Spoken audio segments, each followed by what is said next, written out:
So yeah, I think that's good for that topic. So what else did you have, Others? The Tulalip Tribe. I was wondering if you could tell me some of the history behind them. Okay. Well, I mean, we discovered the Tulalipes in the late 1700s, and soon after that, we established fur trade routes with them, and um, eventually, we actually had some people come up from Oregon, and they actually went up there to build schools in the area. They were just religious folk, and so they built schools in the area and they started educating the tribe. And eventually, after that, the government actually stepped in and um, they started building the schools and educating them, and it kind of turned into education and assimilation. So that was what happened with that situation. And yeah, eventually they were included in the Homestead Act, where if any Indian wanted to abandon their tribe, um, they could abandon their tribe, and then they would get land. Not many did it, obviously, Indians and all that. And they didn't want to abandon their tribe. It's all that they really had. So a couple more things got passed. Washington eventually becomes a state, and we eventually go to inhabit it. We sort of pushed the natives off of their land.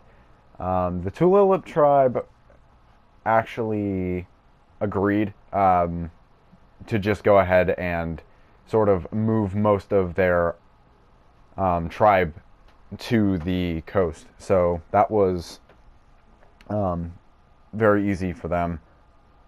So they didn't want to, obviously, but they moved most of their stuff to the coast, and yeah, pretty much after that, that's where the history kind of stops with the Tulalip tribe.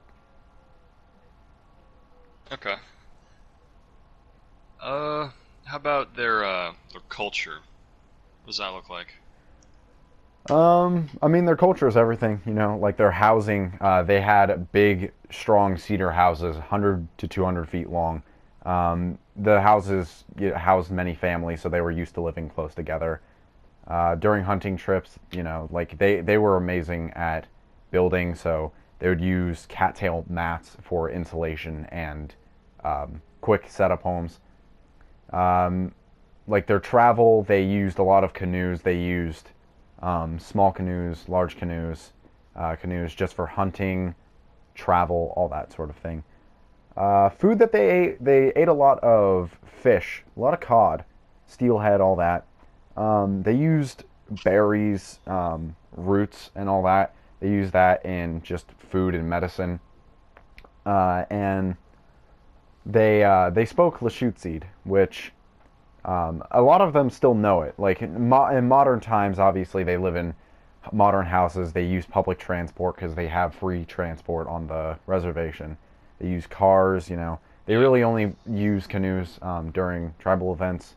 They have a more modern diet, but obviously it's still the Indian food that they eat, or the native food that they eat.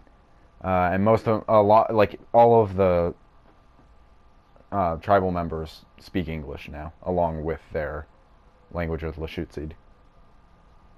All right. What about jobs? What kind of jobs do they do? Do Tulalip Tribe people do? Well, I mean, you have things to obviously keep society functioning, like you have Tulalip police and all that. But I mean, there's a lot of people in the tribe who um, they'll work at the casino because the Tulalips have the casino. There's a lot of fishing, so they'll work at the fish markets where they sell the cod and all that, and then they also go and fish it. And they organize things with the Washington State to actually go um, and pick berries off of, I guess, plantations. So that's a lot of the work that they do. Okay.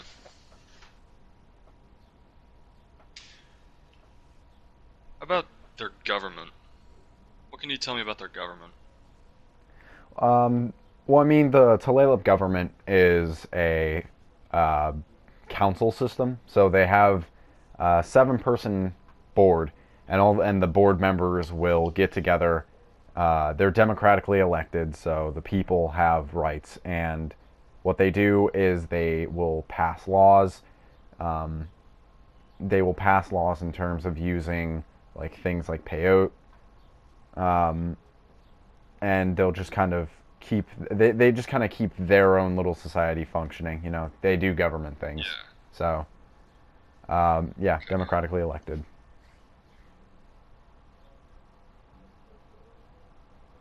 What do you know of any treaties that are set between the tribe and the U.S.? Um, well, okay, so when we first, well, not first, but a long time after we actually discovered the Tulalip Tribe, there was the Treaty of Eliot, which gave all of the Washington natives sovereignty over their land and basically gave them their own little area. So they gave that basically assigned them their land and their resources and all that. Um, Later on, they got pushed in to the Bay Area. So immediately, right after that, we sort of violated that. But you know, that's just the American thing to do. Um, After that, we gave them rights. We recognized them as citizens of America. Um, Long after that, we had the Pacific Salmon Treaty, which sort of cut off a lot of their um, fish supply because we then had to share a lot more fish with Canada. So that in turn that affected the tribe as you know there's a lot of people who fish. So Yeah. after and then after that you have the blanket Native American Protection Act where um, their graves were protected. So just a lot of blanket acts, you know, giving them rights, making sure that they're protected, uh, all that. Okay. Last question. How is tribal sovereignty affected by the U.S. government? Well, I mean, in terms of sovereignty, they have been here long before the Europeans have ever been here. So they were sovereign people before the U.S. government got involved.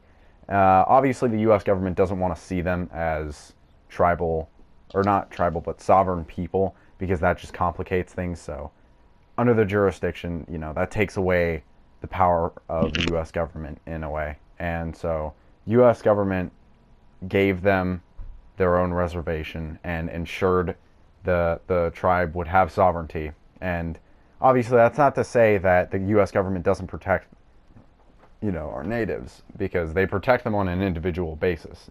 If a native, um, if certain native tribes are being oppressed by states, then the U.S. government steps in. If the tribe is oppressing its people, the U.S. government steps in. So they like the tribes have been sovereign for 100 over 160 years now. Um, but things like the Indian Game Regulatory Act, you know, it took away their ability to just hunt how much deer they needed and how much deer they wanted, and all that sort of thing. And then there was the Tulip man who was arrested for hunting on contested land, which he was never released from prison, no matter how hard the natives fought. So I mean, like Huh. obviously they are there's a certain level of oppression there, but for the most part, everything like we do try.